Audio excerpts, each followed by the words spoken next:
আসসালামু আলাইকুম প্রিয় শিক্ষার্থীবৃন্দ, আশা করি তুমি ভালো আছো। আমিও ভালো আছি আলহামদুলিল্লাহ।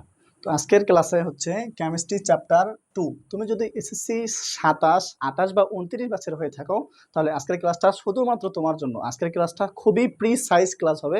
তো ক্লাসটা মনোযোগ দিয়ে তুমি যদি দেখো তাহলে এই ক্লাসের একদম শেষের টাইপ বা টপিক যেটা আছে সেটা হচ্ছে পাতন, ঊর্ধ্বপাতন। ঊর্ধ্বপাতন এমন একটা পদার্থ যেই এই এই হচ্ছে টপিক থেকে প্রতি বছরে একটা হলেও এমসিকিউ আসবে ভাইয়া, এবং আসে। তুমি দেখে নিও, আমি চ্যালেঞ্জ দিয়ে বললাম, তুমি দেখে নিও। তো টপিক হচ্ছে কি বলো তো, কি বলো, পাতন। পাতন। তো পাতনের ভিতরে কি কি আছে ভাইয়া বলো তো? পাতনের ভিতরে আছে হচ্ছে হচ্ছে বাষ্পীভবন,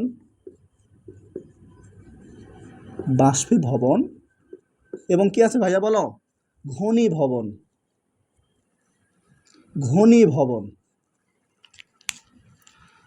ঘনীভবন,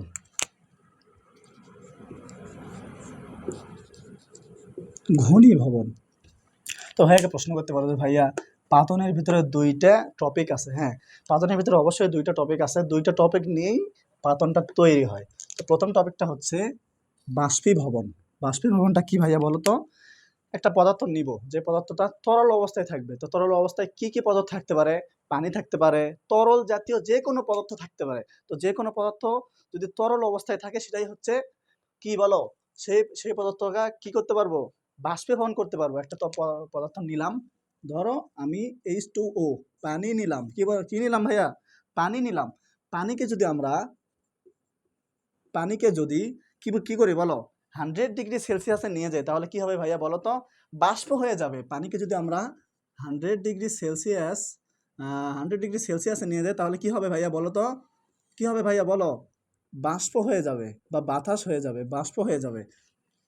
তো এই যে দেখো ভাইয়া, তো হচ্ছে পানিটা তরল পদার্থ।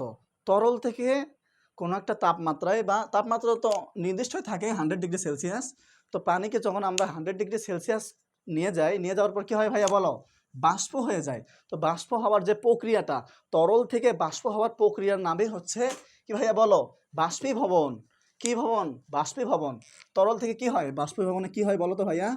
তরল থেকে তরল থেকে কি হয়? বাষ্প হয়ে যায়।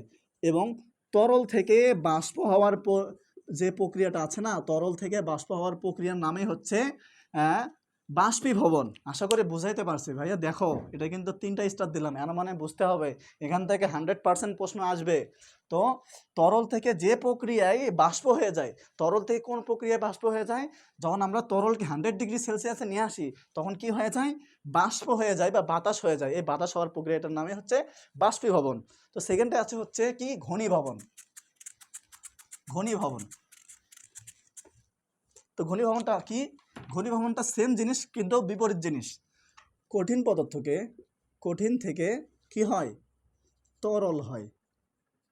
তরল হয়। কঠিন থেকে কি হয় ভাইয়া? তরল হয়। কঠিন থেকে তরল হয়। তো ঘনীভবনটা হচ্ছে কোনো কঠিন পদার্থকে, সরি ভাইয়া একটু ভুল গেছে, একটু ভুল গেছে। ভুল তো মানুষেরই হয়, একটু দেখে নিও। ভুলটা হচ্ছে বাষ্প, একটু ভুল গেছে।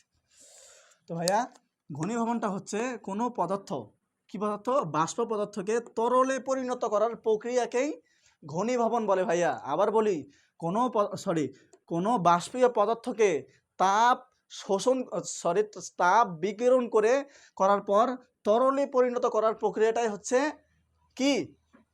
কি বলো? ঘনীভবন। আবার বলি, ঘনীভবনটা হচ্ছে কোনো একটা বাষ্পীয় পদার্থ বাষ্পীয় অবস্থায় আছে, সেই বাষ্পীয় অবস্থায় থাকা ওই পদার্থকে যখন আমরা 0 ডিগ্রি সেলসিয়াসের নিচে নিয়ে আসবো, 0 ডিগ্রি সেলসিয়াসে নিয়ে আসবো, তো নিয়ে আসার পর কি হবে? বরফ হয়ে যাবে বা পানি অবস্থায় থাকবে না। 1 ডিগ্রি সেলসিয়াসে হচ্ছে পানি থাকে, 1 ডিগ্রি 1 ডিগ্রি সেলসিয়াসে পানি থাকে। তো 1 ডিগ্রি সেলসিয়াসে যখন আমরা নিয়ে আসবো না, বাষ্প পদার্থকে তরলে পরিণত করার যে প্রক্রিয়াটা হচ্ছে না, সেটাই হচ্ছে ঘনীভবন ভাইয়া। কি বলো? সেটাই হচ্ছে ঘনীভবন।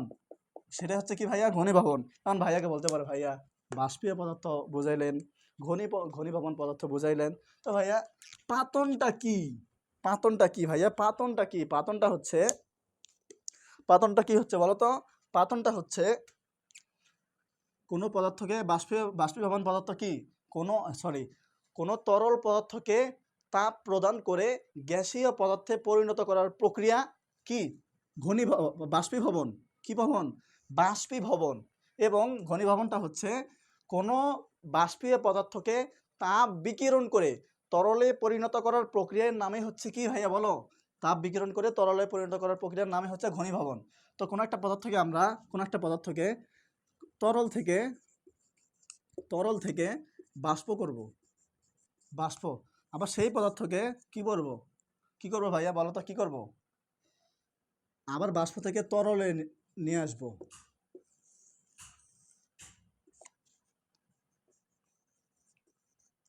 আমি আবার বলি, কোন একটা তরল পদার্থকে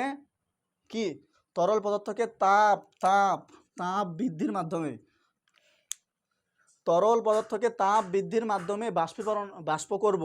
তো বাষ্প করার পর আবার হচ্ছে তাপ বিকিরণ করে তাপ কমিয়ে আবার তরলে নিয়ে আসবো না? তরলে যে আবার নিয়ে আসবো, এই নিয়ে আসার প্রক্রিয়াটার নামই হচ্ছে পাতন। ভাইয়া কি বুঝাইতে পারছি? পাতন।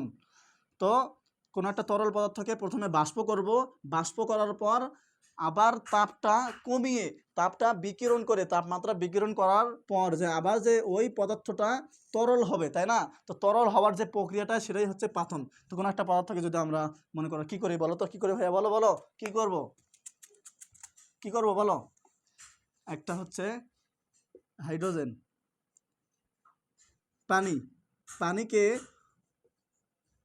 পানিকে যদি আমরা তাপ দেই, তাপ দেওয়ার পর কি হবে? বাষ্প হবে না? বাষ্প হবে। আবার সেই বাষ্পকে যদি আমরা তাপটা কমিয়ে যদি আমরা সেই আবার পানি নিয়ে আসি, তাহলে কি হবে ভাইয়া বলো তো? প্রথমে পানিকে বাষ্প করলাম, আবার বাষ্পকে আবার পানিতে পরিণত করার প্রক্রিয়াটা হচ্ছে না? মানে একটা কাজ যখন, বিষয়টা হচ্ছে ধরো তোমার বাসা এখান থেকে, ধরো আমি ঢাকায় আছি, তাই না? তো ঢাকায় থেকে যদি আমার বাসা যদি রংপুর হয়, তো আমি হচ্ছে ঢাকায় থেকে প্রথমে রংপুর যাব। তো রংপুর যাওয়ার পর আবার রংপুর থেকে যদি ঢাকায় আসি, ঢাকায় আসার প্রক্রিয়াটা যে হচ্ছে না, ঢাকায় থেকে প্রথমে রংপুর গেলাম, আবার রংপুর থেকে ঢাকায় আসলাম, এক জায়গায় গেলাম, আবার পুনরায় ফিরে আসলাম। এই ফিরে আসার প্রক্রিয়াটার নামই হচ্ছে পাতন। আশা করি বুঝাতে পারছি ভাইয়া। তো হচ্ছে পাতনটা এইরকমই বুঝতে হবে, বুঝলে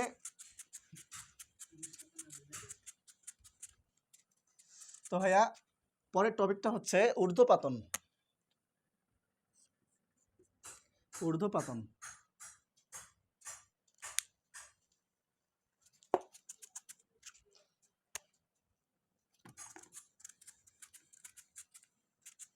থাক ভাই, ঊর্ধ্বপাতন এই ক্লাসে করাবো না, অন্য একটা ক্লাসে করাবো। একটু শরীরটা খারাপ লাগতেছে। তো আজকের ক্লাসটা এই পর্যন্তই। ক্লাসটা যদি তোমাদের ভালো লেগে থাকে তাহলে